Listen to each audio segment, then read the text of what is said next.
Hello, my name is Jeremy, and if you're clicking on this video, you are interested in my experience with the Bellevue University Doctor of Business Administration program. I am going to give you a quick update on my first class, which concluded this past Friday. The first class was Business and Society, which was an eye-opening class. It was a great start to the DBA program, and I'm looking forward to what happens after that. The program is 10 weeks per class, 18 classes altogether, which include classes dedicated to doing a capstone project, and in the very beginning, which I took in tandem with this class, a 1 credit hour class compared to 3, that is a residency, which really frames up how you are to navigate throughout this DBA program. So Business and Society, I'm trying to pull up the app, but of course you have a million apps and you don't know where your apps are when you need them. Was the course challenging? Maybe because I found it interesting, it wasn't. The workload was about 15 to 20 hours per week. There were 3 major assignments that you had to complete, but it was eye-opening, right? I think what I enjoyed the most is the ability to choose my own topics to talk about and to not only choose the topics, but interweave them in a way that made my assignments or bigger assignments easier to accomplish. So what that means is we had to choose topics within the book, which we had about 2 chapters to read per week. And then we had to choose a topic in the Wall Street Journal, and then find ways to interweave those topics together and put it in a discussion board along with what the professor had questions about. So what I often did was I read the chapters, and then I had a company in mind, and I found articles or topics that I could interweave with one another. For example, Amazon was a company that I chose for 1 week. One of the topics was a chief information security officer and their role, the scope of their role and the impact of their role, the importance of knowing how data breaches can impact companies. And I want to say something along the lines of public policy in terms of regulation. So I found an article in the Wall Street Journal which talked about how Amazon was potentially moving its headquarters from one location to another, or decided not to go with a certain location, or because of a new policy was going to move a building or something like that, which has a huge impact on the local society, right? Because that business drives economic value. It also creates jobs. It does a lot of things. And also, if Amazon, which is a Fortune 500 company, were to have a data breach, there are millions of people that could be impacted, right? Shareholders, stakeholders, internal and external.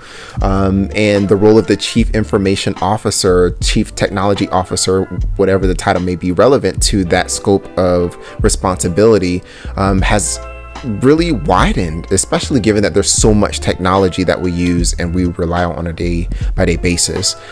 So it was very interesting. So that's an example of how I interweaved discussion topics from the book with the Wall Street Journal with the professor's questions.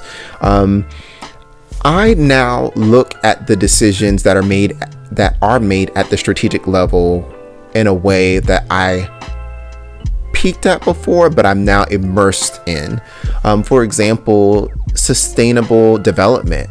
When you have a product or service that has a negative impact or adverse impact on the environment, we need to solve for that, or that needs to be solved for.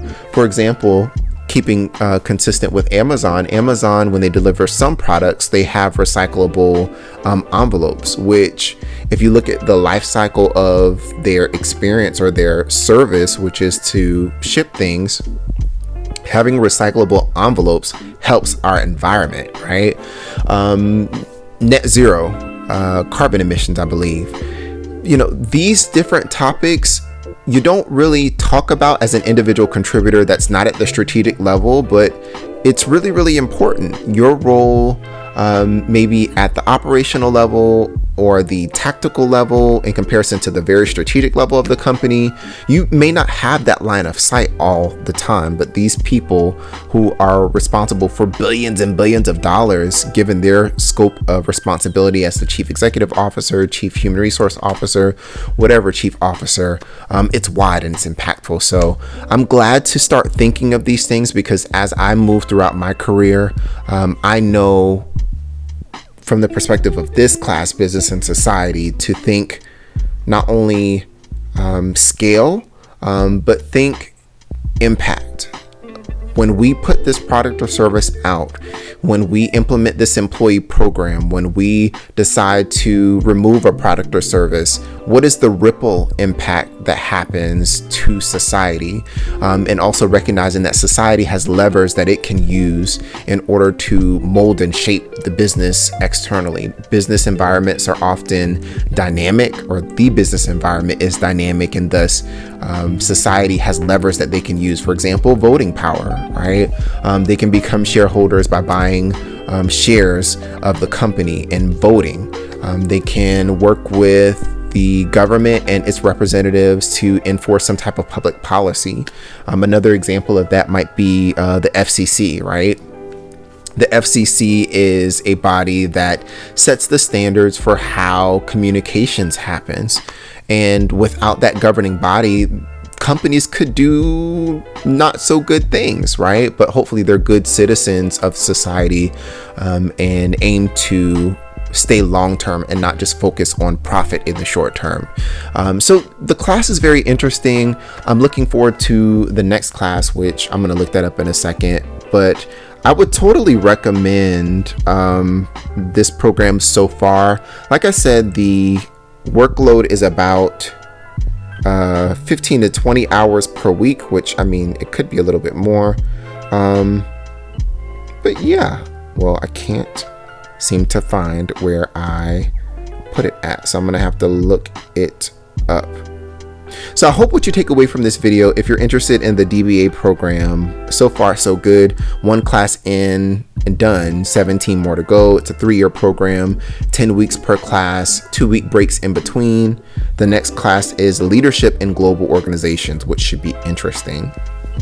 The professor that I had was awesome. I can't pronounce his last name, so I'm not going to butcher it, but he was super flexible. Life happens, and the one thing that I enjoy about this school, because I have graduated from Bellevue University 3 times, 1 undergraduate and 2 masters, is that the professor experience so far has been pleasant, and I haven't had any bad experiences, which is another reason why I chose them. So yeah, I hope that this video helps you. Have a great day. Bye.